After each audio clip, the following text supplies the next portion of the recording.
Car Obsession is proudly supported by Carly and Draggy. Check out the video description to find out the latest discount codes.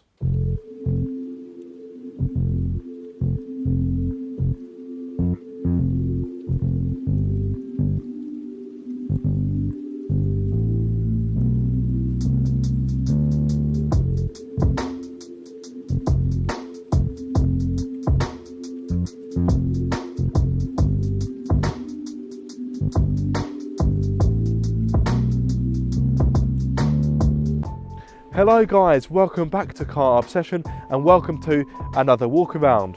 If you are new to my channel, firstly, thank you for joining me. My name is Aaron, and secondly, my walk around videos are pretty much a static review of the car. Therefore, if you're looking for driving content, that won't come in this video, but will of course come in future videos. Anyway, onto the car I have this week, which is the brand new Audi e-tron GT. And yeah, I think it's a minger. No, of course I'm joking. I think this car is an absolute stunner. Just look at it. It looks good in pictures, but you know what? It looks even better in the metal. What a striking, beautiful car. And okay, this is going to sound a little bit ignorant and a bit narrow-minded, but bear with me. It seems almost a crying shame that a car as sexy, beautiful and as sleek as this hasn't got an internal combustion engine under the bonnet for a bit of extra character, something like a V8 for example. But of course we have to move with the times, and that is exactly what Audi is doing with this, with the fully electric e-tron GT. You know it's fully electric because of course you've got the little green band on the number plate. So the e-tron GT is available in 3 flavours. You have GT, which I have here, Vorsprung, or if you're feeling a bit more bold and you're willing to splash the cash for a bit of extra performance, you can go for the RS version. Now the RS version offers up to 646 horsepower. Yeah, insane. To be fair, this car is by no means a slouch. Okay, it may only offer 376 horsepower, but let me tell you this car is rapid. Even though it weighs the best part of 2.3 tons, well over 2.3 tons, this is able to hit 62 miles per hour in just 4.1 seconds, which is amazing. Of course you've got a quattro all-wheel drive, so you have an electric motor on the front, on the rear axle, and one on the front axle. In regard to torque, this offers 640 Newton meters. If you prefer that in pounds-feet, I will of course drop a caption below. If you're really interested, the top speed is 152. Now if you go for the RS version, I think the 0 to 62 drops down to 3.3 seconds, but I may need to correct myself. Now in regards to pricing, I will pop some prices on the screen, but what I can tell you right here, right now, is that the GT version, which I have in front of me, has a starting price of £85,900, but as is the way with any Audi UK press car, this car has been loaded with a few options. Yes, disclaimer, sadly this car isn't mine. There's no way in hell I could afford a car like this. No, this has been loaned to me by Audi UK for the week. So yes, this car in front of you with options is £94,915. One of the options is staring you right in the face, and that is the paintwork. This is the Kimura grey, which I think I've pronounced correctly. And I think that paintwork is just a little under £1,000. It looks quite similar to Audi's iconic Nardo grey, but with a bit more of a blue hue to it, a bit more of a blue tinge. Now, as standard, you get 20-inch alloys, which I think suit the car really well. They don't look oversized, and even though they are larger, the ride comfort is amazing. In comfort mode, this car pretty much glides over the tarmac. As standard on the GT, you do get adaptive suspension, so you get electronic dampers. If you go for the Vorsprung or the RS version, you do get air suspension as standard, so that's worth bearing in mind. But you know what? This standard setup, I think for the majority of you, will be just fine, unless you live on really bad roads, which, okay, to be fair, in the UK, that's probably most of you. I think the standard setup will be just fine. Even in dynamic mode, whilst the ride is firmer, it's still composed and well balanced, very dramatic. Now, you do have a staggered setup. So on the front axle, you have a width of 245 but on the rear you have 285. So the rear axle has got wider rubber to give better traction. The profile on the front is 45, whereas on the rear it's 40. Now, if you go for the RS, and I think the 4-sprung model has it as well, you get Michelin Pilot Sport 4 tyres. But for this car, quite interestingly, if you ask me, I get Pirelli Cinturato P7 blue tyres, which, okay, wouldn't be my first choice, but you know what? They do perform well. I think, of course, that is of course aided by the Quattro all-wheel drive system, because in the corners, even in the wet, this thing has been it's stuck to the road like chewing gum does to your clothing. It has been incredible, and the way how this car accelerates is phenomenal. I've driven a lot of cars, quite a few fast cars, quite a few electric cars, but hand on heart, this car accelerates like nothing else I've ever driven. It just picks up and it just F's off. It just it propels you down the road at a very high rate of speed with ease. It's almost too easy, yeah, the acceleration is it is genuinely breathtaking. The first time I put my foot down in this, I was like, whoa, this is something else. I've hit warp speed already, and that's in comfort mode. In dynamic mode, forget about it.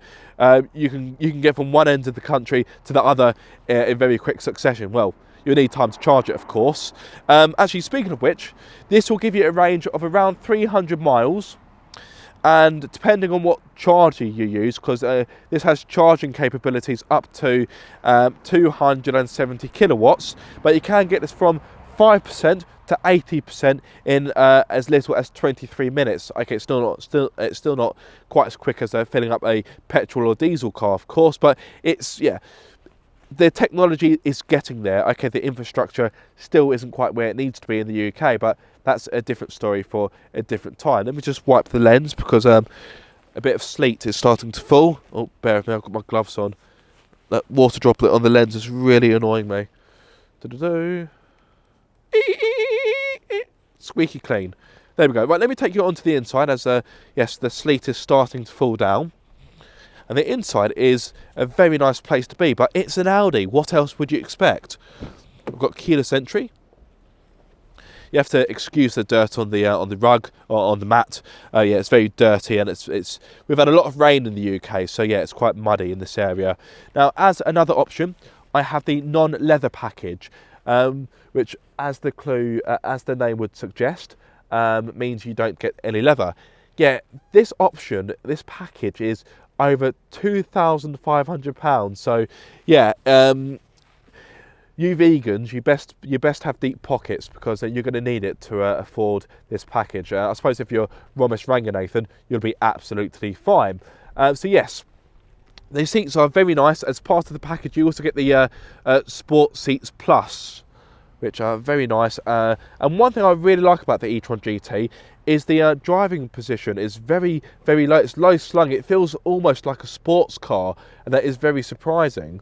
The materials feel nice. The materials used for the interior. So, for example, recycled bottles is one of the materials used. To be fair though, you would almost think that's proper leather.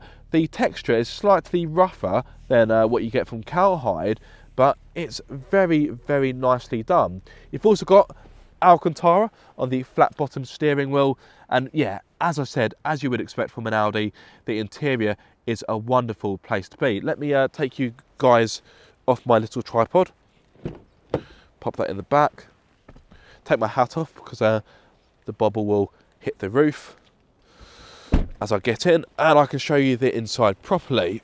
Oh. I must admit, the first time I got into this car, no word of a lie, I pretty much fell into it, because I wasn't quite expecting to be sat so low. Right, just take my glove off. So as standard, I've got the wonderful Audi virtual cockpit. If I just put on the ignition like so, I say ignition, there's no spark plugs of course, but you know what I mean. Yeah, this is 12.3 inches. It's got a very, very crisp display. It's vivid, it's clear, and as you would expect, it looks phenomenal. You've also got a 10.1 inch touchscreen. Now you do have a few other options on this car, such as the comfort and sound pack, meaning I get the Bang & Olufsen sound system. Oh, door wouldn't open then. So if I bring it down here, as you can see, you've got the Bang & Olufsen branding. Hi. Close the door because there's quite a lot of sleet coming down now. It's very cold in the UK today. I've got heated front seats, which on a day like today is very nice. As part of the comfort and sound pack, I've also got a few extra goodies for the parking. So I've got a 360-degree camera. I've got, so if I pop it into reverse, you've got a reverse camera which is offers very good definition. Very happy with that. And pop it into drive, and you've got a front camera as well. You've also got this button here, and look at that, you can go all around the car, which is really cool. A nice little gadget. I'm quite a techie person, so things like that please me to no end. As is the way with Audi's MMI system. It's gorgeous to look at. It's very pleasing to use, very responsive, and it's just a very, very good system. It's very rare I have any complaints with the Audi MMI. So yes, it's all good. As you would expect from an Audi, you do get a choice of drive mode. So you have the little toggle switch down here. It says drive select. So you've got either efficiency, comfort, dynamic, or individual. If you go into individual, you'll see you can change the drive system, how you want it to behave. So you can have efficient, balanced, or dynamic. You can change how you want the suspension to react or behave. So you've got comfortable or dynamic. And you've also got the sound profile. So as another option, there's a theme running here. You have the e-tron sound, which I think is a bit of a gimmick. How's a fly got in here? Buzz off. Unless you're going to pay towards my charging and then get out. You have the e-tron sound. So effectively, you've got the drive control unit, which feeds information to two separate sound units. So you have one that is responsible for two external speakers, and the other is responsible for two internal speakers. For the external speakers, it makes the car louder, which makes it safer for pedestrians. And for the internal speakers, it gives you, well, Audi basically says it enhances your driving experience. I can't remember the exact phrasing they use, but yeah, I think it's a little bit of a gimmick if you ask me. But anyway, let's move things aside. One thing I'm very happy with, unlike other cars in the Volkswagen Automotive Group, Audi is still sticking with physical buttons for its climate control, which I think is a good thing. Too many manufacturers nowadays are burying their climate controls within the touchscreen, and when you're driving, it is a faff to use. Yes, quite often you can use voice recognition, but I'm a bit old-fashioned. I like to have proper controls. As much as I'm a techie person, there's some things I think should just be left alone. Things such as this, just leave it there. Does it clutter the center console? No, it doesn't. So I don't feel the need to get rid of it and to put it in the touchscreen. But anyway, that aside. Now, if you're buying this car for practicality, which is unlikely, I think you'll be disappointed. Yes, you do get door bins, but they aren't the largest. I can fit in this 500 milliliter bottle, like so. But of course, you have to let it down on its side for it to fit in. You do have two cup holders in the middle. And as you can see, you've got these little prongs that help to keep your bottle or your cup in place. They're very good, but they're almost too grippy. I think these are inspired by the Quattro system, because I had a coffee cup in here earlier, and I actually struggled to get it out because these little prongs were holding it in place so well. So look, you actually have to use a fair amount of force to actually get a bottle out. It's not a complaint, it's more of an observation, and I kind of prefer that because it means that it's nice and secure. So when you're going down the road having a bit of a blat, you know that these will be kept safe and sound. You have a little slot here where I like to pop the key. That's the key. As you can see, it's got the e-tron branding on it. I say that when it focuses. Bear with me, because why is it not doing that? Right, there we go. That should focus now. He says.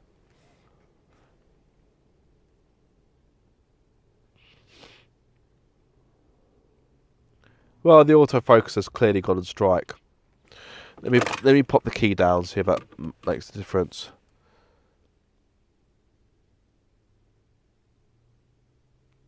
My word, we got there eventually.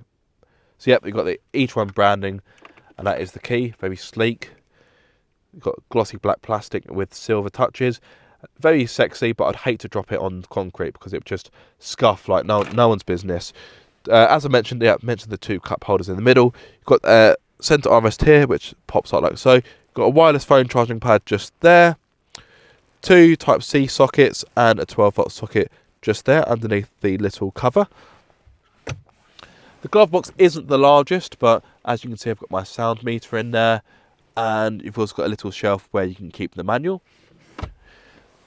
As standard, the driver's seat and the front passenger seat are electronically adjustable. But one thing I am surprised by is the fact that the actual steering wheel is manually adjustable. Bearing in mind this car's getting on for £100,000, I would expect the steering wheel to have electronic adjustment to it. But is it the end of the world? No, it's by no means a deal breaker. Right, let's back out of that.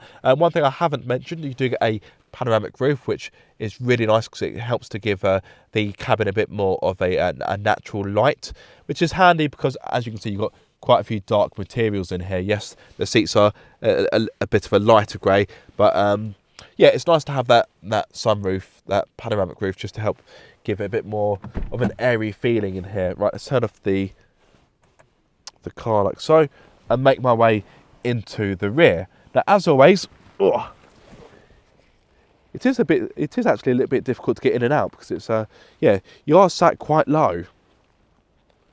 Now, as always, the driver's seat has been set for me. I'm 6'2", so I am, of course, a taller chap. I've got to mention, as much as the driver's seat is electronically adjustable, there's no memory function, which is a bit disappointing. You need to pay extra for that. I was surprised Audi didn't do that for this press car, but never mind. Right, so it'll be interesting to see how much space I have in the back because that doesn't give me a lot of hope, but we will soon see. I try not to get the interior too muddy with my trainers. Okay, it's not quite as bad as I thought it might be. So as you can see, I've got a bit of knee room.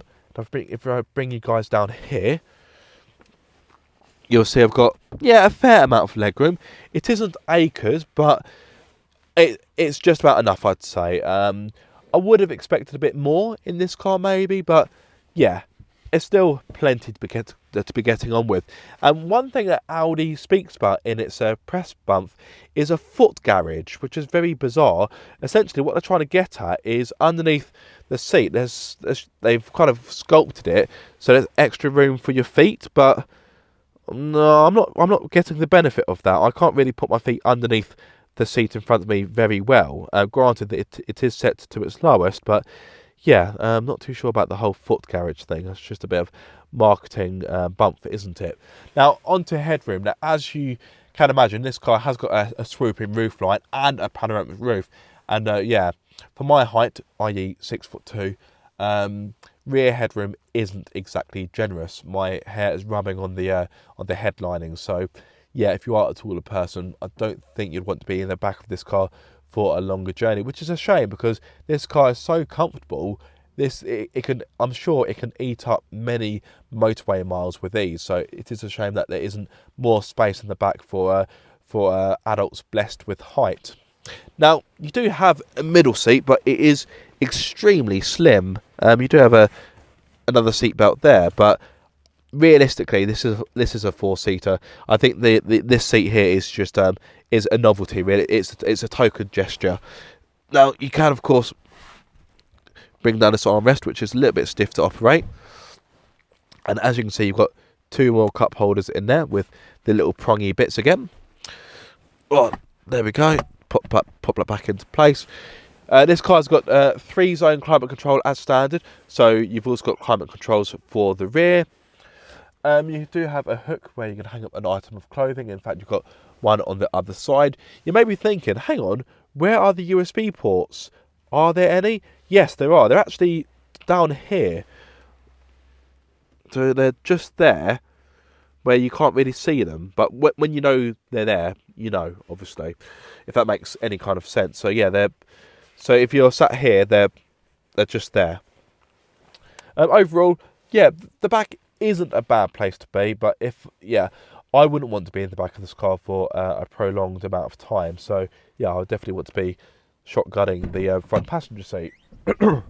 Right, let me step out like so. Oh, it's also worth noting you've got a fair amount of you've got quite a large hump there. It's probably for the gubbins for the Quattro system going through the bottom of the car. Right, try not to scrape dirt onto anything because yeah, my trainers are very, very, very dirty. I just realised I spoke right into the microphone then. Oh. I don't know if I'm getting old, but yeah, one thing I will say, this isn't an easy car to get in and out of, because it is quite low and, yeah, a little bit restrictive. Right, power tailgate, there we go. So as always, the boot is filled with my filming crap, but I will cut to a clip where the boot is emptier. So you have 405 litres, which isn't a massive amount, but as you can see, I have been able to fit most of my filming stuff in. I say most of because the rest of it is actually in the frunk, if you're American, or if you're British, fruit front boot. The button for that is just there. And this gives you an additional 81 litres. So where are we? Lift up like so, a bit difficult to do with one hand. And as you can see, I've got my rucksack, and that's my bag full of a cleaning kit that I use for whenever I have to clean the car before I take pictures of it and so forth. Actually, that reminds me, I haven't taken any exterior photos of this yet. Bugger, I'll have to do it in a bit. Right, pop that down like so. You have to click it into place. And I think that will do us really. I think I've been speaking for a fair amount of time. Let's just close the boot down before I forget. Close it down, it's nice and easy. You've got a button just here.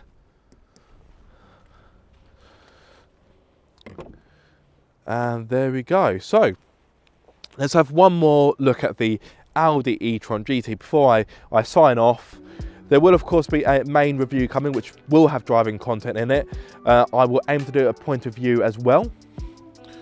If you have any questions or queries, please drop them in the comment section below and I will answer you as quickly as I can and to the best of my ability. Just be aware that by the time this video goes out, the car most likely would have gone back to Audi.